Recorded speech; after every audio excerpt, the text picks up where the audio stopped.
Posible namang maghain ang defense team ni Atong Ang ng isang omnibus motion para ipawalang bisa ang warrant of arrest na inilabas ng Laguna Trial Court kaugnay ng kaso ng mga nawawalang sabungero. Samantala, nagpahayag din na iiwas muna sa mga panayam ng media ang kampo ni Atong Ang upang hindi nila maapektuhan ang mga hakbang na legal na isinusulong ng kampo nito. Si Erlo Bringa sa detalye. Pansamantalang tumanggi muna sa media interview ang abogado at tagapagsalita ng negosyanteng si Charlie Atong Ang.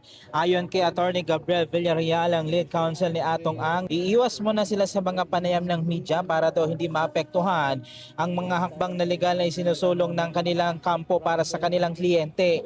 Gayunman tiniyak ni Villarreal na maglalabas pa rin sila ng mga press statement kung may mahalagang update sa kaso. Samantala, inihayag naman ito na maghahain din ang defense team ni Atong Ang ng isang omnibus motion para ipawalang bisa ang warrant of arrest na inilabas ng Laguna Trial Court kaugnay ng kaso ng mga nawawalang sabungero. Inaasahan din na nila na itatakda ng korte ang pagdinig sa motion sa susunod na linggo. Muli namang iginiit na minadali umano ng korte ang paglabas ng warrant at nilabag ang karapatan ng kanilang kliyente dahil hindi raw nakompleto ang impormasyong ipinasa ng Department of Justice na ginamit sa pagtukoy ng probable cause.